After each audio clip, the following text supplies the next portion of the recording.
houve uma traição no casamento dos dois e que o filho entre os dois, que até então seria o Bento e a Capitolina, ele era o filho de um amigo dos dois, Escobar.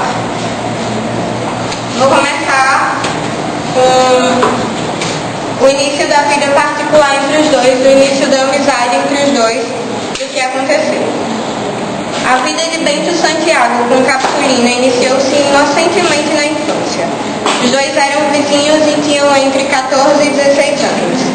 A mãe de Santiago, Dona Maria da Glória Fernandes Santiago, fez a promessa de que, caso o nascimento dele ocorresse tudo bem, de maneira planejada, colocaria-o no seminário para fazê-lo padre. Mas o senhor Santiago e a sua amiga tinham outros planos. Eles descobriram através de terceiros, José Dias, que era um agregado, ele era amigo da família antes da morte do pai de Bento Santiago. Eles descobriram que havia entre eles mais que uma amizade, havia um amor. E por isso eles lutaram de maneira que conseguiram fazer com que Bento Santiago saísse do seminário antes de se tornar padre. A Natália vai ler uma parte para explicar para vocês como aconteceu a história.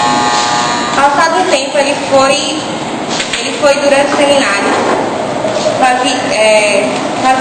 fazia visitas semanais, ia para casa encontrar seus parentes e também Capitu. Nesses encontros, os dois planejavam a saída de Bentinho. Em uma das visitas, ele, Santiago, declarou a Capitu sua vontade de dividir os segredos com Ezequiel de Souza Escobar. Ele hesitou e o motivo seria que os segredos pertenciam a ela também. Apesar de momentaneamente concordar com ela, ao chegar no seminário após algum tempo de resistência, contou a Escobar o que se passava e que não se faria padre. Um amigo, por mais impressionante que pareça, achou certo que fazia e ajudava no cortejo a Bentinho. O que aconteceu de início entre a amizade de Ezequiel de Souza Escobar entre Bentinho e ele foi que os dois se encontraram no seminário e eles eram amigos seminaristas. Nas visitas que Bentinho fazia, Bentinho, como ele era chamado na infância, fazia a família, ele encontrava os parentes normalmente e contava com a ajuda da Capitolina para fazer um plano e que pudesse sair do seminário o quanto antes.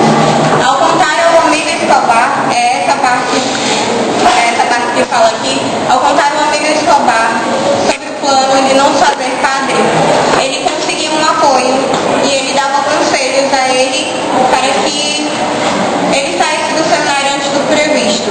E o que foi mais impressionante na história dos dois é que eles tinham algo em comum, que os dois não queriam se fazer padre. A Natália vai dar continuação. Como podemos notar, a senhora Capitolina se recusava a dividir os segredos dele com qualquer outra pessoa. Consta na página 63 do relatório que nos foi entregue e que, por sua vez, o capítulo chama de dissimulação, o quanto ela se recusou a compartilhar o segredo. Apesar de tudo, ao se verem pela primeira vez, Capitu e Escobar tinham simpatia um pelo outro. Em uma despedida de Bentinho e Escobar, Capitu os viu e ficou à janela de sua casa. Após a despedida dos dois, apareceu à rua um rapaz montado a cavalo que trocou olhares com a moça. Bentinho percebeu, foi para sua casa e, por sua vez, isolou-se a crer na malícia dos olhares trocados pelos dois. Quando perguntado, disse a ela o motivo de tal chateação.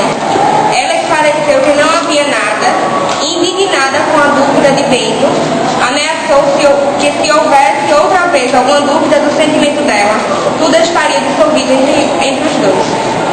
Nessa parte 3, podemos notar o que foi que aconteceu. A simpatia de Capitu e Escobar, mesmo ela sabendo que ele seria o confidente do Bento Santiago no seminário, por ele foi uma simpatia diferente.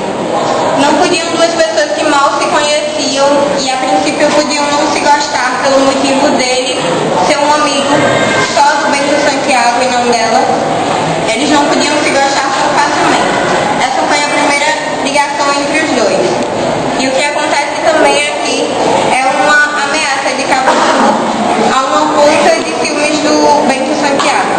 O que aconteceu foi que certa vez ela estava à janela de sua casa e o Bento Santiago estava próximo, e o que aconteceu foi que ela viu um rapaz e trocou olhares com esse rapaz.